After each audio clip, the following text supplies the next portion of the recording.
What's up, everybody? It's Joe from the Acceptable Casualties here to do a little impressions video on version 4 for Flames of War. I haven't had a chance to actually do any play testing yet because I haven't got my book in the mail. Pretty much just going to go off of my impressions of what I've read so far. I downloaded the free documents that you can get off of the Battlefront site for I think it's like Flames of War Digital. I got the late war conversion book and the Warriors book. Kind of just been reading through that. So most of this video is just going to be based off what I've read so far. I'll probably do a more in-depth review after I get some games under my belt, probably later in the month, and kind of give like my final verdict on what I think. But as far as this one goes, it just literally first impressions based off of what I've read through so far and skimmed over what I've talked about with some other people and just kind of other stuff you just pick up along the way if you go on like the Facebook sites or the Battlefront site or anything like that. Just kind of gathering information that way and opinions as well. Before I get into anything though, I kind of want to talk about how Battlefronts. I think they accomplished what they wanted to do with this. So I think you got to give them a round of applause. They want to make the game a little bit more accessible to new players, make it a little bit easier for new people to get into the game. And I think with this new rule set, with how they streamlined it and how they kind of set everything up, I think they did accomplish that. For some of us players who were kind of stuck on V3. I'm one of those. I can totally admit that. Some of those players who were really entrenched in version 3. After reading through it, I don't think it's as bad as I initially thought it was going to be. I think there's actually some stuff in there that is a drastic improvement just based off reading through. I think there's some stuff in there that's going to be an improvement on the game. Some stuff that got taken out or got changed that I don't like, but I think that's with any game that gets a new revision or a new update or anything like that. You're going to lose some of the things that you did like, but you're going to get some changes that are going to make the game better as well. So like I said, once I start rolling some dice and kind of seeing how this thing plays out in action, I'll be able to give a real verdict. But as of right now, before I even start going into anything, I think overall, I think for newer players, I think for players who've just gotten into the game, I think it's going to be a better version. It's a lot more streamlined. It seems like it's going to be a little bit easier to get into. I mean, the rules are like 150 pages shorter than what they were in the other book or something along those lines. So it's a lot less rule heavy. Like I said, I think it's just going to be good. I think it's going to be pretty good. And to kind of put it in perspective too, like a week or two ago, I was looking at it and I was saying to myself, I was like, man, I don't know how this is going to work out. And then I went down to the gaming club where I play at Griffin Games here in Fort Collins. And it was me and a couple of the other historical gamers that we were gotten together for just a night of Flames of War. We were doing Infantry Aces. And there was like 4 or 5 of us there. We were kind of just shooting the breeze. And we had another guy come in who plays bolt action. And he was talking with us. And there was 2 younger kids there as well who were playing 40K. And they ended up jumping on the conversation as well. And I think it kind of put everything into perspective for me. Just like I said, just happened to be a week before the release, but it put things in perspective for me a lot. So we were talking with the bolt action player, and he plays a bunch of historical games. He just doesn't get into Flames of War because his initial issue with it is the rule book was so thick, and he felt like it was very intimidating and complicated. So he never even got out of the initial like, let me do like a demo game. Like he did it, played it, had an okay time, but the idea of him having to dig into that version 3 rule book was enough to kind of put him off, and he stuck with bolt action. So he never really made the transition over to giving Flames of War even a shot. And then the 2 younger guys that were there who were playing 40K, they weren't excited about Flames of War version 4, but they were interested in it because the stuff that they read about it was like it's going to be a little more streamlined, a little bit easier to get into, a simpler game, a little bit more accessible to new players. So they were kind of interested in it. So, we were trying to talk to them about, getting them in, come play a demo game, trying to grow our community a little bit. So just based off the changes that Battlefront wanted to put out there, we possibly might gain 2 players. Another player who was put off initially by the depth of the rules for version 3, might be a little more apt to come in and roll some dice and play some games with us now. So, that was potentially 3 players that we're going to get just from our own community, just through like one night of talking. We might be able to get at the table and get a couple more games in. More people is better because it's more variety on the tabletop. And then from some of the vet players, I think it was a perfect split with, if you read any of the forums or on Facebook or anything like that, the the split for our group was like two people were open-minded to the change and were willing to give it a shot and see if it was for them. One person was like, just, they were going ahead blind, man. They were like, version 4 for me, I don't care. It's like I'm just rolling with it. If they're going to update the game, then I'm going to update the game. And then you had two other people who were, we're stuck in our old ways. We're comfortable with version 3. This is what we want to play. We really don't even want to give version 4 a shot. It seems like it's too slimmed down. It's not really what we want to do. So, like I said, just a week ago, it encapsulated, I think, this whole change to version 4 and really kind of put things into perspective. So, with saying that, now I think I'm just gonna roll into my first impressions of this video. So I got my laptop over here if you guys are wondering what I'm looking at. It's just like my notes. So first up, disclaimer. Like I said, I've skimmed through the book. I'm going to go out on a limb right now, just make a guess. Say about 80 to 90% of the stuff that I'm going to talk about in here is probably going to be right. But, there's still like 10 to 20% of the stuff I might say might be like a little bit off. I don't think it's going to be way off, but, I might get some stuff wrong here. So, bear with me. If you guys notice anything, leave a comment so, we can educate the people and myself who might be watching this video looking for 100% hard facts. So I just want to put that out there right now. A lot of this is literally stuff I'm just plucking out of the book. I'm not going to be reading it verbatim or anything like that, but, just kind of my opinions on some of the units, some of the changes and things like that. So I guess we'll just get into it right now. So I think for newer players and veteran players coming into version 4, based off what I've read so far, I feel like overall the winners from a player's perspective are going to be those of you who have either played tank lists or mobile infantry lists with a lot of vehicles, players that maybe play like heavy recce lists, not because of the recce rule, just because of the mobility that goes with those lists. I feel like with version 4, it's not going to be a drastic change for you guys as far as tactically and how you play. If anything, I feel it's going to be adding even more tools into your toolbox, and you're going to be able to pick the rules up a little bit quicker. It's almost going to feel, not want to say second nature, but it's going to feel like you've gotten extra things to play around with as far as your tactics and how you play go, with the move and shoot and the extended spearhead, and just like a lot of stuff that goes with the mobile list. I feel like you players are going to have easier time adjusting, I think, from version 3 to version 4. Whereas people like myself, like if you watch my videos, I enjoy playing more infantry lists than I do tank and mobile lists. And I think people that are from my group, not my group, but like my play style, either defensive players or players I like to call like almost like counter punchers, who are a little more static, maybe a little less apt to be aggressive, and we wait for the other person to kind of either overextend or make a mistake. I think counter punchers and defensive players, I think they're going to have not a harder time adjusting, but we're going to have to pretty much rework our entire repertoire for how we play the game, because there's a lot of changes that are really making the game more mobile, making you play static. There's a couple more penalties as far as how you can win the game, as far as what kind of damage can be done to you. So I think, like I said, infantry, static lists, counter punchers, I think players like that, we're going to have to really look at how we played the game in version 3, almost throw it out the window completely, and then kind of rework our entire battle plan going into it, and take it almost as a new game, not necessarily as Flames of War version 4, but literally wipe everything you know about version 4 out the window if you're an infantry player or static player, and go in there with just this open mind and try to work it out from ground zero, opposed to taking your tactics and making adjustments. So that's kind of the general overview of how I feel after I've read this book and went through some of the stuff that was inside of it.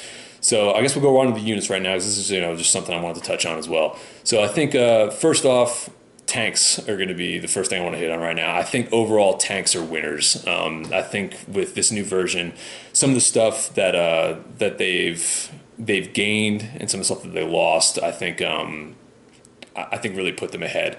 Like first up, the ability to do the blitz moves and then do your full rate of fire or do your shoot and scoots, or all these options where tanks are going to be able to still be mobile but still have their full firepower. I mean, being able to even just be able to move a little bit and still get your full rate of fire. I mean, you can still push your way up the board and you can still run and gun all the way down the table, opposed to where last edition you would have to either choose either you're going to move or you're going to shoot your full rate of fire and stay still. I think now it adds a little bit more of a tactical dimension. It still lets tanks play aggressively while still being able to throw large amounts of fire downfield and take out targets. So I think that's one of the big things for them. I think another thing for them, which is huge, and I think this is really going to change how players deal with tanks and armorless in general, is the lack of threat now from artillery, heavy mortars, and for the most part planes. I think tanks in previous edition, it was like a week ago. In the previous edition, you had to be really conscious of how far you spread your guys out. You were hugging terrain as far as trees and buildings, trying to force planes to really have to range in on you if they're gonna show up, or not be able to even do it at all. Not have to worry about that template getting dropped down on you and hitting all of your tanks trying to space out, so you only get hit with one. Now I think you're going to be able to position your tanks a little more strategically on the table, as far as setting up lines of sight for shooting. You won't have to be as conscious in the defensive set. I think tanks, you're going to be able to really play even more aggressively with how you're setting them up, and putting your main focus on throwing fire downrange, not necessarily spacing yourself out and setting yourself up so you don't have to worry about the incoming fire coming at you from artillery and planes. So I think that's going to be huge. I think for tanks, with the amount of damage that's hitting you on top armor from artillery and heavy mortars getting knocked down. So mostly it's just going to be a bail in the worst case scenario, as opposed to you losing tanks, or the planes coming in with the nerf to rockets and bombs to top armor on tanks as well. Like it sets things up nicely, I think, for tanks as far as being used as aggressive platform to push up the table and take objectives. I think this is really working out really, really well for them. Another thing too is morale. And this is coming from a Soviet player. Being able to take that 10 tank platoon of T-34s or whatever big platoon I have as a Soviet player, and I'm not worrying about the 50% casualty rate anymore as much. It's even less than that. I'm gonna be able to keep my armor on the table longer, and that goes for every army across the board. Everybody's gonna have this improved morale to keep your tanks on the table. And I know if you're a tank player, that's huge, because if you lose 3 tanks, or say you lose 2 tanks and you get 1 bail, then you end up losing those 2 other perfectly good tanks because you failed morale test in version 3. Like, now you're gonna have a little bit more staying power as far as keeping some of these tank platoons on the table. So I think morale is gonna play a really big factor for tanks. It's a huge win for them. I would say for the negatives for tanks right now, based off what I was reading through the rule book, the lack of tank terror for having to go to fight tanks, it's a pretty big deal, man. Like, if our last battle report that went up last week, you guys would have seen the Pioneers. I mean, I got wrecked. I was using the British 11th Armor. I got beat, but this one situation was, I think, the perfect example. Vin had a platoon of Pioneers, and he charged me, and they ended up failing their tank terror. Vin would have wiped out that platoon completely. I mean, we did the dice and we played it wrong, but then we fixed it afterwards. But he failed his tank terror roll, went in there, and he wasn't able to get the assault off. And now in version 4, with no tank terror, you're going to be able to get your Pioneers in. You're going to be able to get in your anti-tank units that are primarily for close combat. You're going to be able to get them into close combat. You're going to be able to get your punches in and possibly take out tanks. And I think between that and the fact now that tanks, you have to roll your morale to stay in combat regardless if you've taken a wound or not. That was, I think, one of the big things with tanks in the previous edition as well, was unless one of your tanks got blown up, you're sticking in there and you're swinging. I mean, you're just grinding off wounds turn after turn after turn until you lose one of your tanks. And then now that's not really the case anymore. So now you're gonna have to still roll motivation just to get back into combat and stay in combat, regardless if you took a wound or not. So I think tanks now, as far as using them defensively or to sit on an objective, they're way worse. I wouldn't even consider doing it unless it was like a last resort, or if it was like a tank destroyer, or like you had like a Firefly, you're just leaving to sit back just to plug away at something like that, or like Martyrs for some of you mid-war players. I think like there's no reason for you to ever want to keep a platoon of tanks sitting on an objective, because they are going to be absolutely horrible at holding it down compared to an infantry platoon that's well equipped for assaulting tanks, that has some AT options built into it. I think, they're going to have this 50-50 chance of wiping you off an objective just by you not making your morale. So I think that's one of the big losses for tanks now is their close combat effectiveness against infantry. I'm not saying that they're bad at it now, but I just think there's a lot more not loopholes, but there's a lot more ways for them to get taken out of combat, not necessarily just destroying and bailing them out. Now you have to really worry about motivation with them as well. So that's kind of the tip of the iceberg, I guess, for tanks right now is what I'm going to touch on right there. I think next up for me, I'm going to go over is going to be infantry. Infantry right now, based off what I've read and kind of what I've been thinking tactically as far as how I play it, I think I would mark them off as a loser. Not you're just a loser, but like for this edition, I would say they're more on the losing side of how all the units have kind of gone up and down with their rules. I still put them as like to be decided, because I want to get them on the table and really see and work out some of the kinks. So I'm just saying, just first impression looking at it, I think they've gotten a little bit worse. But we'll start with the positives. So positives with infantry, the way I'm looking at it right now, the increased movement. If you take that in a vacuum for what it is, their ability to move anywhere between 8 and I want to say 16 inches. I know it's 8 and 12, but you might be able to go up to 16 inches if you do like the other move options with it. Their mobility is greatly increased, and you can cover a lot more ground now and not have to worry about getting the double fire penalty for going at the double. So you can be able to cover a lot more ground. You can play a little more aggressively with them. You can you don't have to really worry about going from one terrain piece to another that might be 10 inches away. You can just go flat out and use all your mobility and go from terrain to terrain up the table, and not have to worry about getting shredded by double machine gun fire for going at the double anymore. So I think that's a really, really big plus for paratroopers or any heavy infantry list that's going to have to play a little more aggressively now, that doesn't have a lot of armor options but still has to go grab some objectives. So I think the increased movement is a really, really big plus for infantry. I think another thing for them, like we just touched on with the tanks, is no tank terror. Being able to get in and assault armor, especially with you moving 8 now, most armor moving 10, you're going to be able to catch them. I mean, I guess it's the best way to. You're going to be able to catch a tank if people overextend or really aren't conscious of how quick your infantry can move. So you're going to be able to get stuck in with tanks. You don't have to worry about tank terror. You're going to be able to see if you can do some damage if you have to. I think that's another huge plus for infantry, because that was the worst. I mean, getting grinded down by 3 to 5 Stugs, and if you're a Strakovi platoon and you don't have any anti-tank assets, or if you did have an anti-tank asset and it got blown away, you just had to sit there and you just had to eat it. I mean, there was, you weren't playing at that point. You were literally playing for that person to have bad dice. There was no skill at all. They're just going to grind you down, and then hopefully you can stick in and force them to get a bad dice roll. That's all it was. Without tank terror now, at least you can push them back. You can, even if you don't get any wounds on them, you can push them back. So I think the tank terror thing with failed morale for tanks, for infantry, is a really huge thing.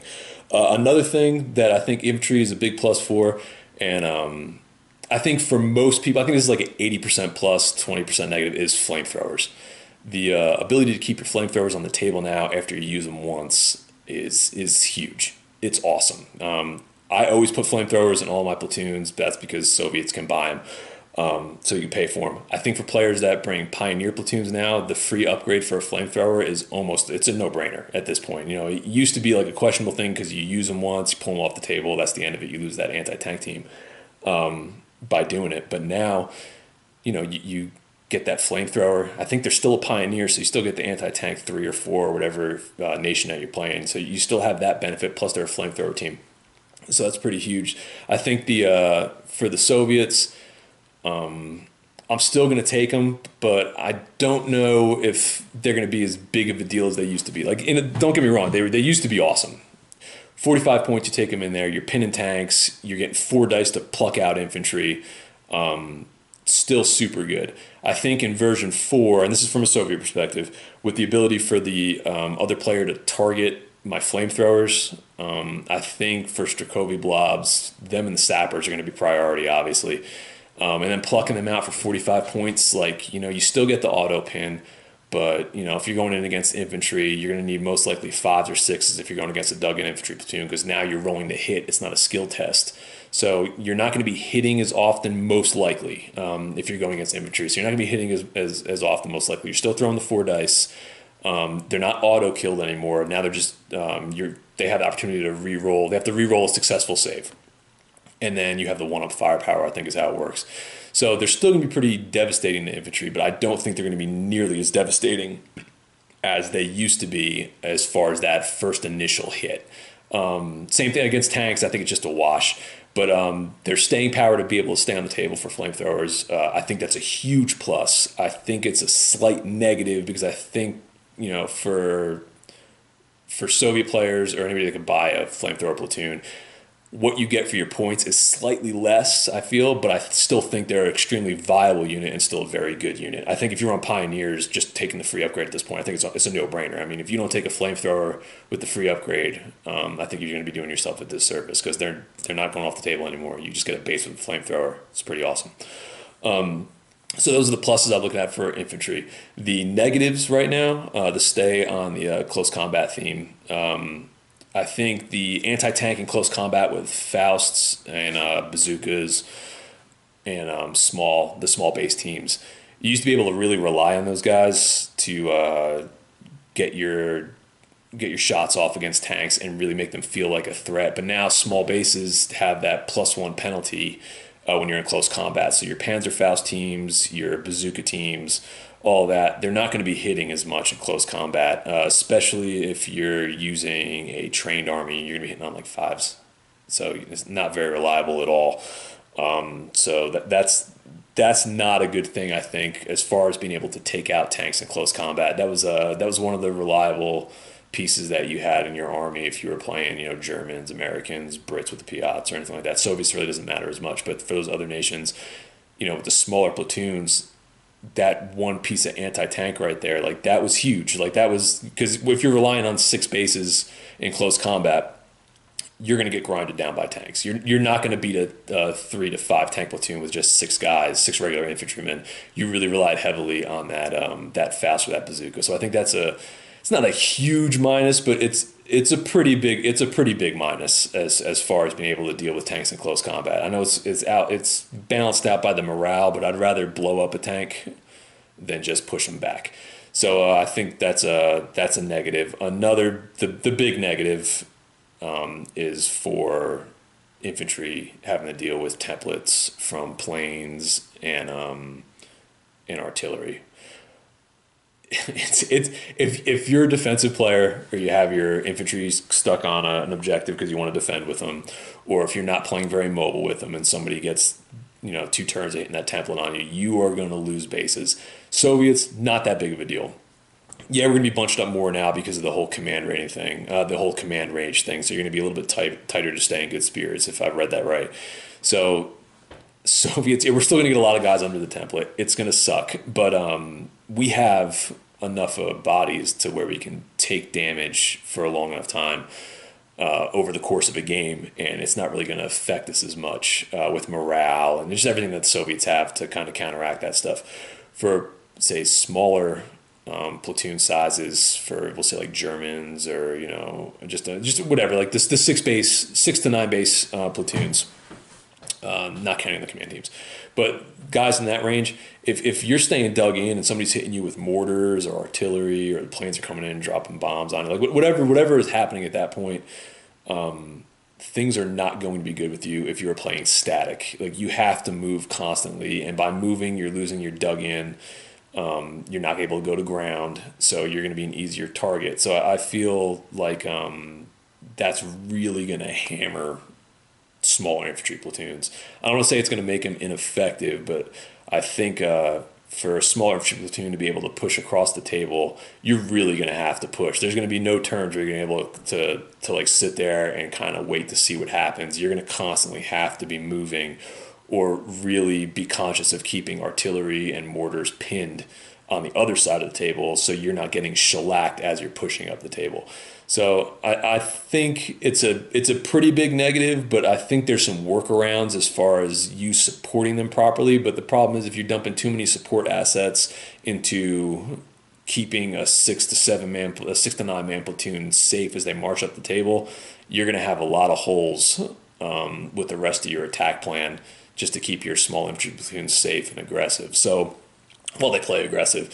So I don't know. I have to get that on the table and really get a couple games in and see how that plays out. But that's just kind of my initial feel and thoughts on how that's working out. And as I said, if I know some of you guys out there have already gotten a couple games in or might have some different thoughts as far as how the infantry plays, like let me know, because that's, I'm an infantry player. This is my biggest concern. So I'm really looking forward to getting on the table and seeing how that plays out. Well, I'm looking forward to it to hopefully quell my concerns. If it's if it makes my concerns a reality, then I'm not going to be too excited about it. Next up, anti-tank guns, winners. I totally think anti-tank guns are huge winners in this. With their 3-up save now, 4-up save I think it is for the big guns. The 3-up save, you can plop them down and you can be confident in you being able to hold your own in a shootout against some tanks.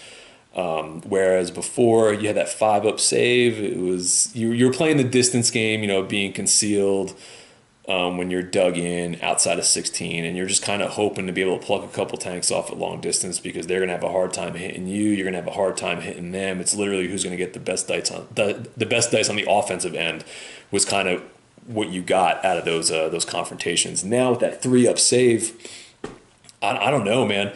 If I see and I don't like Pak 40s to begin with. If you guys have watched any of our stuff or listened to me do any of these videos, you guys know Pak 40s are they're like the most feared unit for me on the table. They always just absolutely shred me. And now they have a 3-up save. I don't know what I'm going to do. To be honest, their 3-up save now, I don't want to say it puts them in an advantage versus tanks, but it definitely sets them up to where they're going to have a lot more staying power as far as the guns go. So I think that 3-up save is a huge deal. I think another big winner for this is going to be some of the smaller guns, like the 45 millimeter that you can get out of the HQ spot, let's say, for the Soviets. Like some of those smaller guns. I think the LG-40 would qualify for this as well. But before, you use them as like you pop them in ambush, or you attach them to your platoons. But we'll just say you pop them in ambush, 2 little guns, you drop them out there, attach your 2 IC to them, and then you get your 4 to 6 shots, depending on what gun you're throwing out there, with your strength 8, strength 9. You get your volley off. Hopefully you do some damage against those tanks. And then what's ever close is going to absolutely just dump a boatload of rounds into you. Get that easy platoon off the table after you've already done your initial damage. If you didn't do any damage, then you just feel like you just wasted a platoon for nothing. You didn't get anything in return for them. Now with those small LG-40s, 45 millimeters, you got a little more staying power, and you're 3-up now. Even after you shoot, you're 3-up with the man-pack teams. I'm pretty sure that's how it works for the LG-40s, because they're man-packed. After they shot, they turn into a 5. I think they're still a constant 3 now. So you get those little guns out there, you pop that ambush, and even if they turn everything with those tank turrets or whatever they decide to shoot at you with infantry that might be supporting those guys, you got a 3-up save now. Like, that's huge. Those units are going to be able to stay on the table, and most likely, if you're lucky with your positioning, and really kind of put a little bit of thought into it, you might get an extra volley of full fire off before they even get assaults in off on you or anything along those lines. So I think the smaller guns that you use for ambushes and things along that nature, if you're able to attach them to some of your platoons, to give them the 3-up save, like, it's big. I think that's a huge win that I really didn't even really think about until I kind of got the book in my hand and started really looking at some of the forces that I played. So yeah, the small guns, the light guns, not the heavy hitters. I think they're a big plus for them now. I used them before, but I'm even more excited about using them now. Another thing, too, for the AT guns is being able to do the move and shoot, like I talked about with the tanks earlier, to be able to push your anti-tank guns and play aggressively with them up the table if you want to support your infantry with them, or if you want to get them into better positions. It might be a little bit slower, but at least you can move and still fire off a decent volley into the enemy and kind of get to where you want to go. And another plus with that is too is you're staying out of those templates, and that's something we're going to touch on right now. Is I think AT guns are going to be priority targets for artillery, mortars, and planes right now, just for what they're going to be able to do to tanks as far as sticking in there and really whittling down tank numbers now. I think arty and mortars are still going to do a lot of damage to infantry, but I think the main focus initially is going to be taking anti-tank assets off the table, because once you pluck those Pac 40s off, or those Ziz guns, or whatever else you have on there as far as AT goes, tanks are really going to be able to control the table at that point. So I think like AT plays such a huge role now as far as anti-tank, since artillery and planes got nerfed to deal with tanks. They're going to be priority number one for your light mortars, medium mortars, and artillery. So, they're still going to have that staying power, but if you keep them static and really use them to control side of the table to keep tanks away, you're going to be eating bombardments. And with that 3-up save, it's going to help. You still got to re-roll it, and you also got to remember now you're down a command team. That 4-man platoon of Ziz guns. 5-man platoon of Ziz guns is now down to 4 because you've lost the commander, so your morale is going to be a little bit different as far as that goes.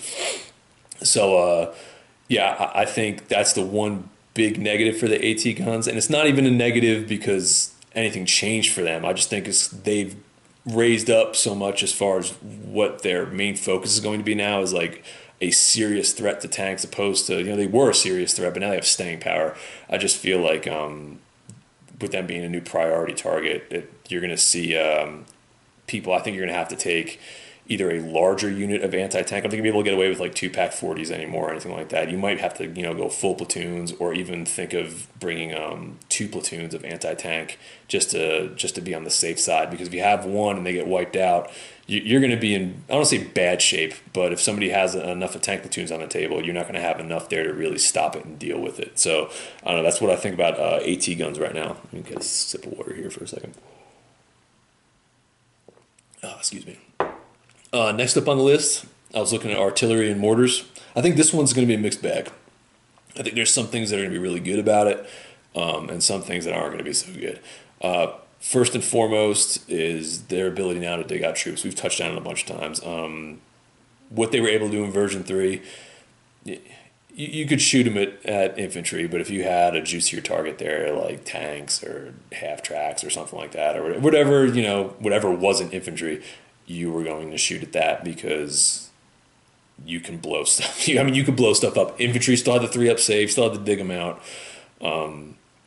It really wasn't there. Now, like I said, if you have somebody who's playing a little more static and you get ranged in on them, you're gonna pluck them out, man. That's just it is what it is. And I think it's a little more realistic as far as artillery goes. As far as game balance, I felt this is, like I said, I haven't played yet, but I just felt like, gameplay wise, I felt like artillery balanced things out a little bit more in version 3, because you're still able to do some damage to the guns. Infantry was still kind of hard to pluck out, but you could at least pin them, and you were able to kind of do something to the tanks, whereas now you're almost worthless against tanks. You're really not doing that much against tanks. Infantry you're going to be awesome against, and static artillery for your opponent, or static anti-tank assets for your opponent, you're going to be able to really do some damage on those guys. So as far as a more realistic use of what artillery is, I think it's a plus. I do. I think it's going to feel more like artillery on the table. Another thing I was looking at, light mortars. This is coming from somebody who I had used, just because of what my collection was initially for my Soviets. I had to play light mortars a lot, just because I didn't have a lot of models that were in that 100-point range. So I got to use light mortars a lot. I almost feel like I'm an expert at how worthless they were in version 3.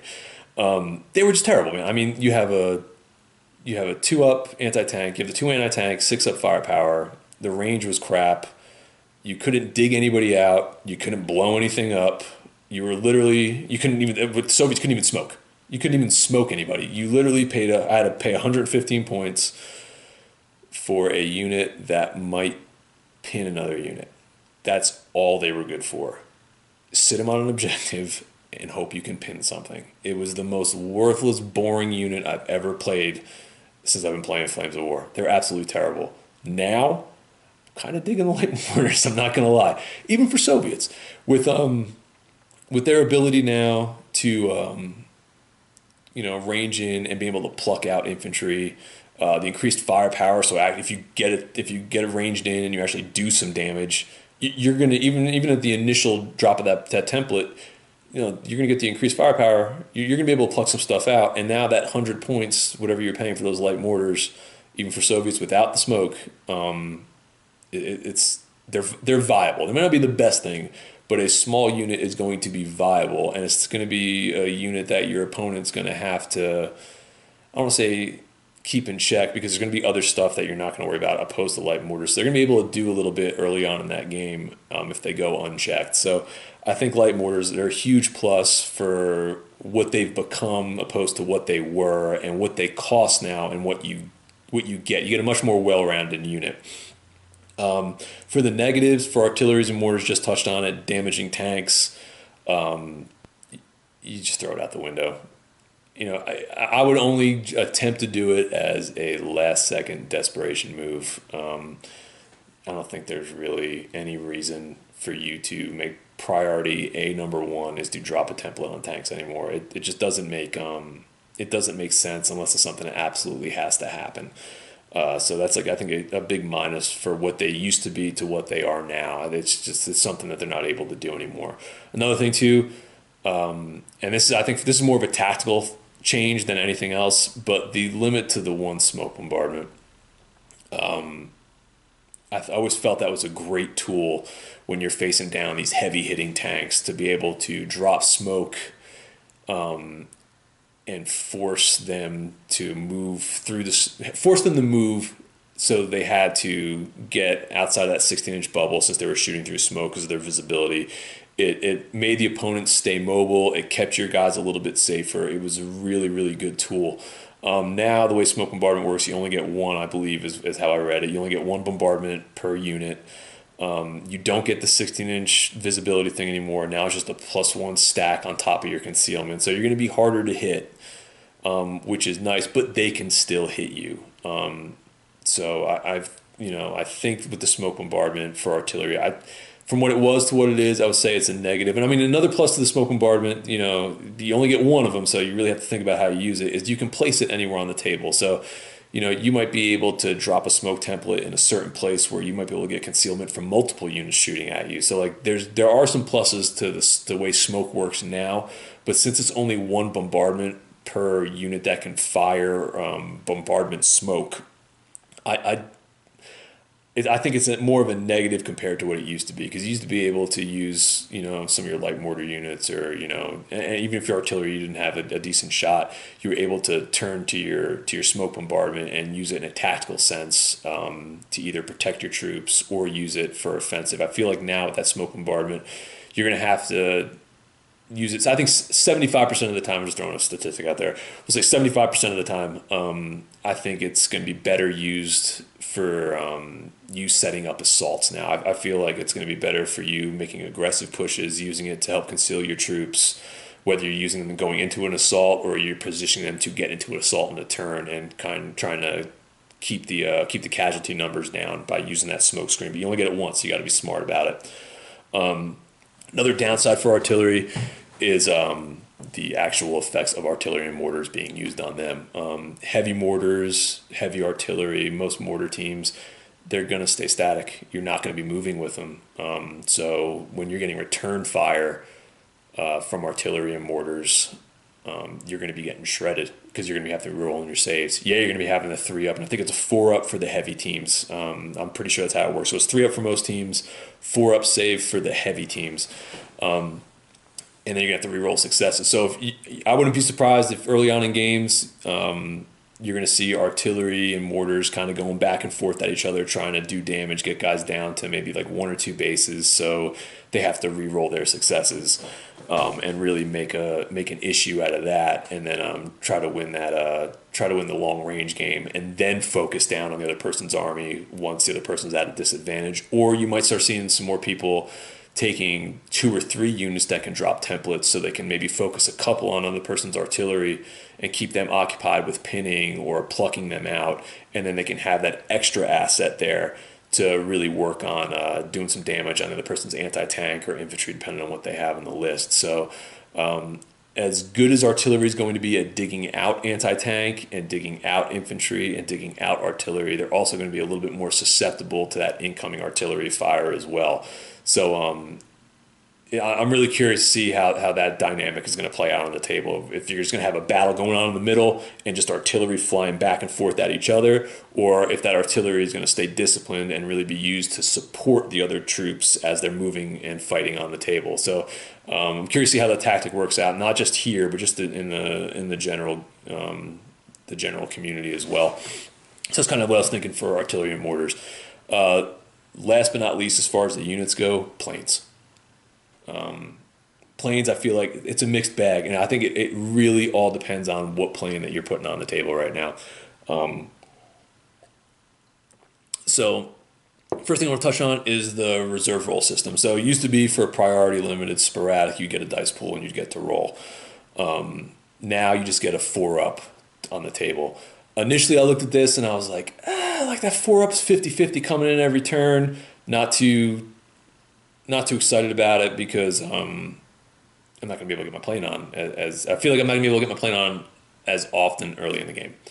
Now that I had a little time to think about it, I think it's really going to balance. I think the way it was before was you'd have your pool of dice, and turns 1, 2, and 3, you'd get like almost this like semi-alpha strike. Your plane would come in, you do a boatload of damage early in the game, and then the back end of the game, you might get them in like once every 3 turns or something like that. For me, it usually didn't work out like that.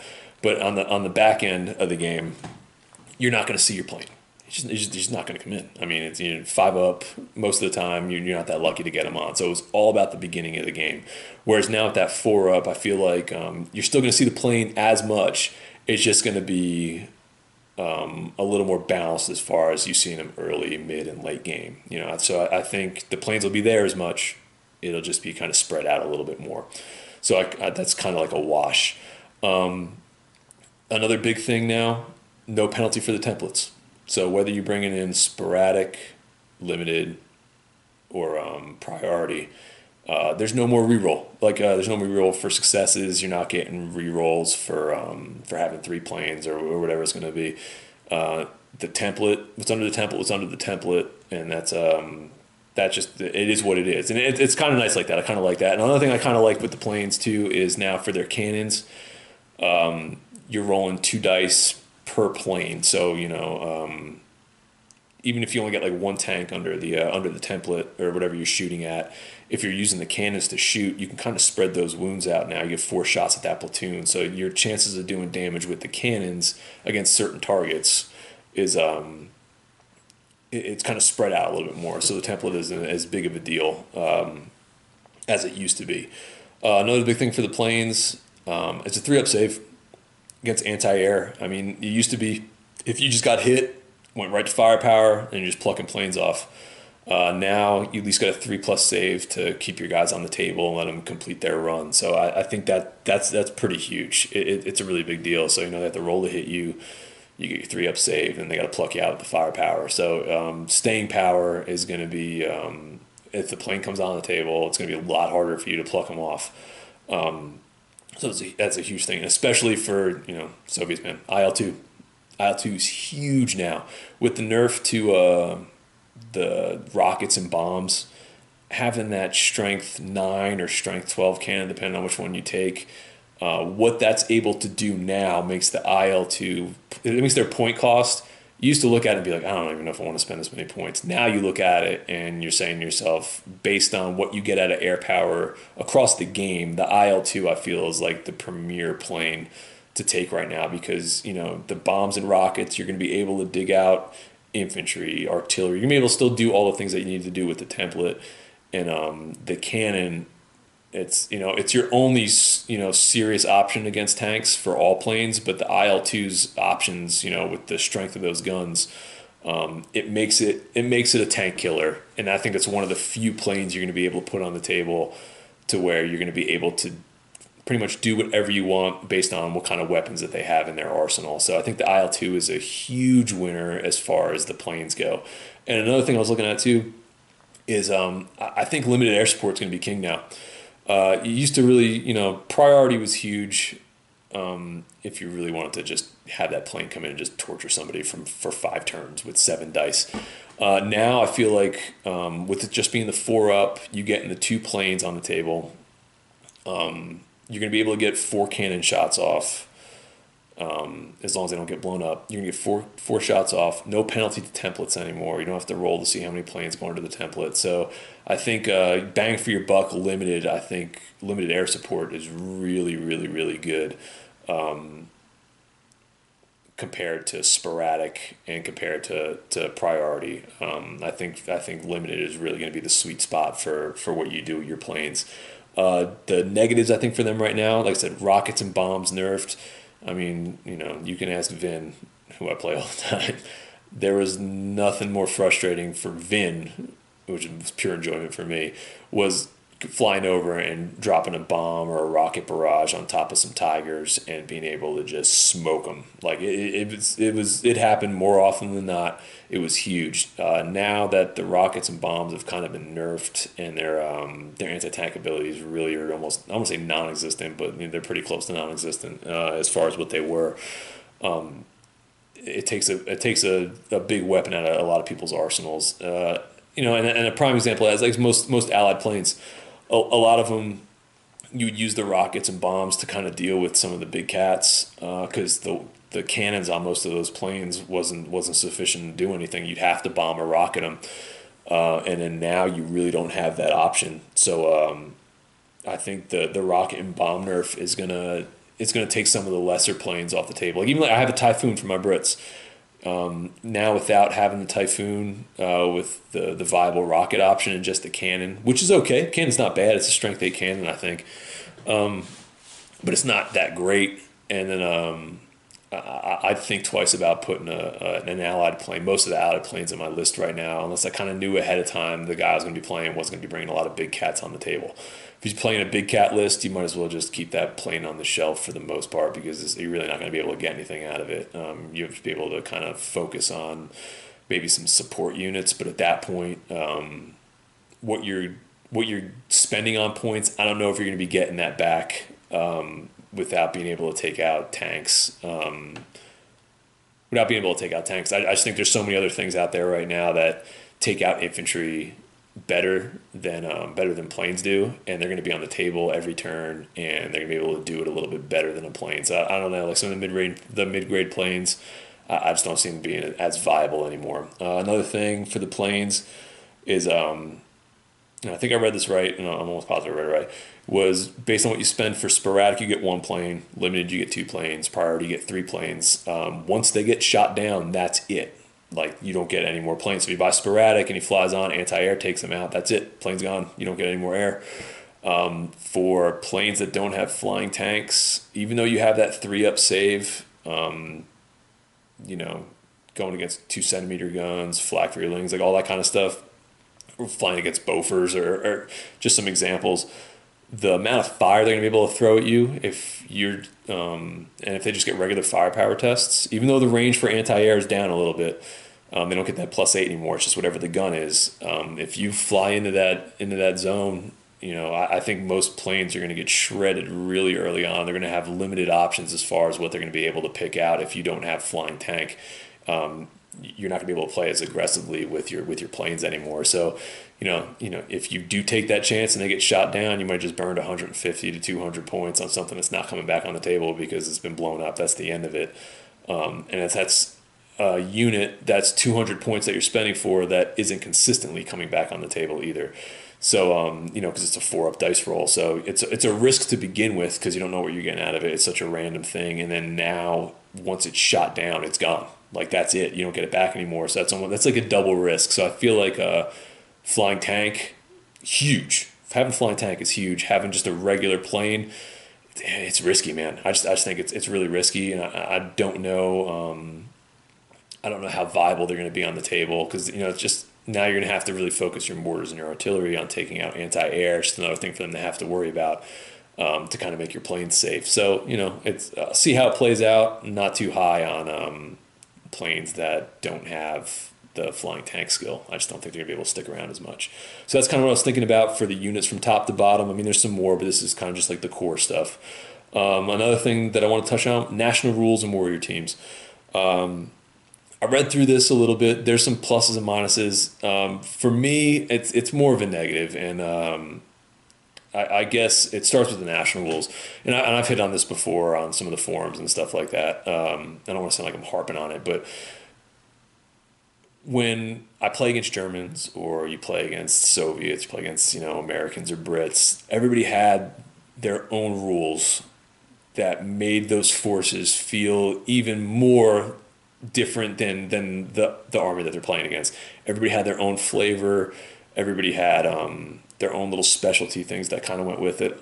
Some of that stuff got washed away. Some of that stuff kind of got fed into everybody.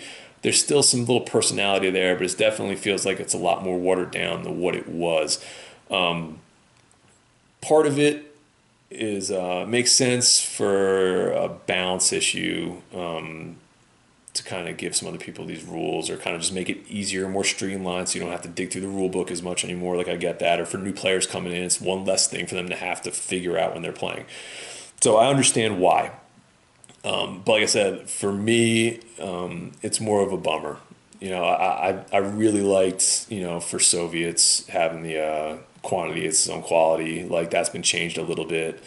They're just like little, if you read through the books, you'll see it. I don't need to go through all of them right now, but like, you'll see the national rules have definitely kind of got washed out a little bit. So, it takes a little bit of flavor away from everybody's army. So that's kind of a bummer. So, not too excited about that. I feel it's kind of like a letdown. Another thing was the warrior teams. I only went through a couple of the warrior teams inside the book. I really didn't spend a lot of time on there, but from what I've seen, I was kind of stoked. The biggest one for me was obviously Von der Heide, because I played the 6 Fallschirmjäger at Bridge by Bridge, and being able to take the tank trap teams now without taking him as the 70-point tax. I mean, he was still pretty good. I mean, you did get zombie Germans if you brought him back from the dead, and a 2-up motivation, which was pretty nice. Like, he had some pretty cool rules. I don't think he was worth 70 points, but back then. But you had to take him to get those trap teams, which were a ton of fun to play. And I've had super amounts of success with them. They're an awesome little unit for 25 points a pop.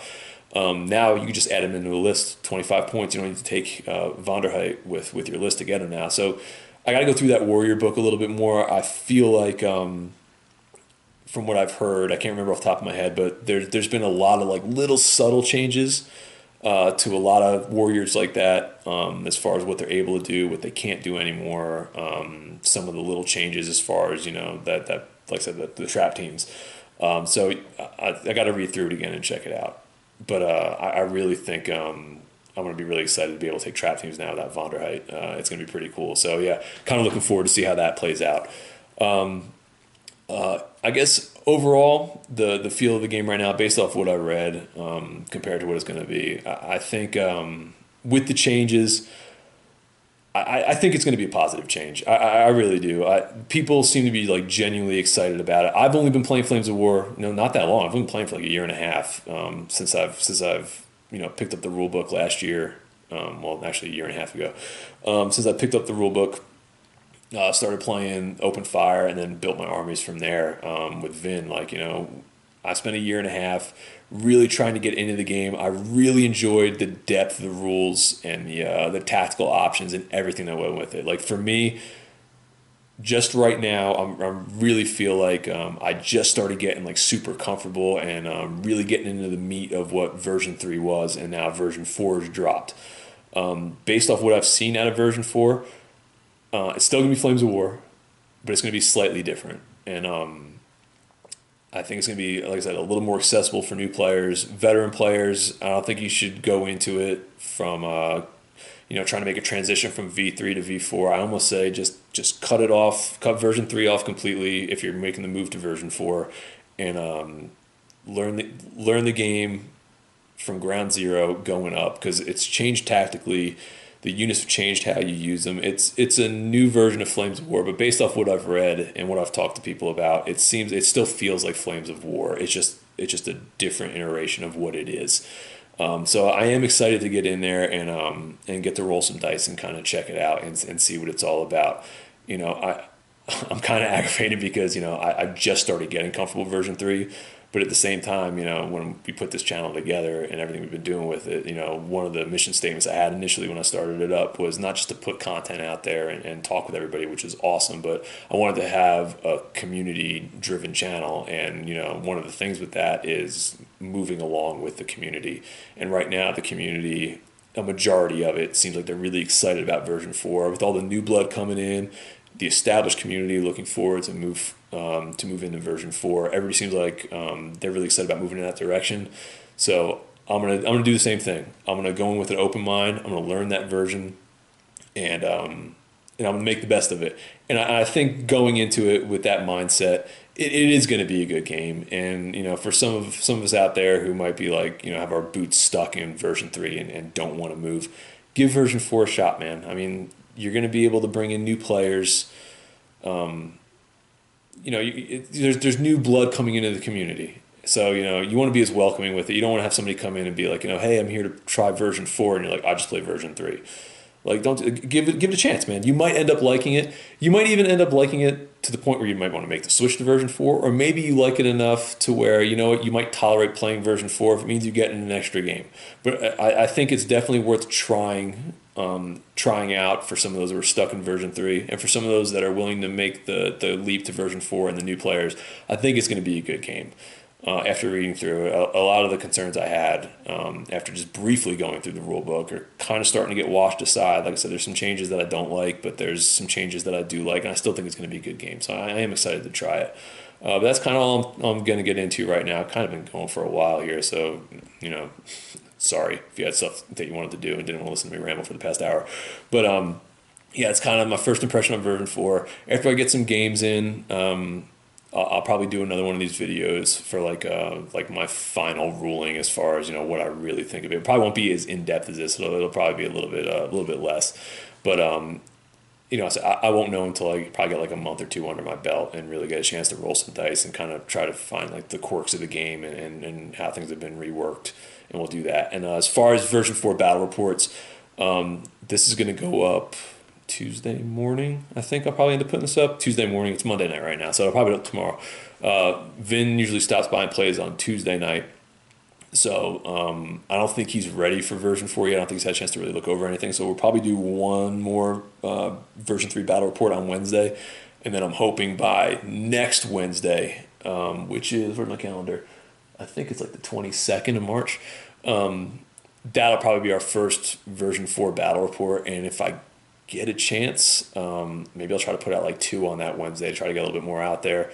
So you guys get a look at that. And another thing before I forget, not really version 4 related, but I know this Saturday we're doing like a big beach landing game in the Pacific, and I'm going to put that up, but that's going to be version 3, probably with a little bit of house rules and stuff like that. But that'll be coming up.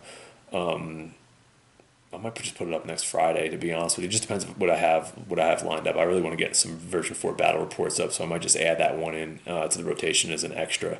But just keep an eye out for that. But yeah, before I keep going on here, like I said, thanks for watching. Like I said, I like to see what you guys have to think as far as version 4 goes. If you guys got some games in, some of your opinions, if you guys think I'm off my rocker with some of the stuff that I'm thinking of right now, or maybe enlighten me to some things that maybe I haven't even picked up yet. But I like the discussion. So feed me, man. Just give me your thoughts and let me chew on them for a little bit. But that's pretty much all I got right now. Thanks for watching. We'll do it again. Keep an eye out for some battle reports for version 4 coming up. Like I said, probably like the next week. So catch you guys later.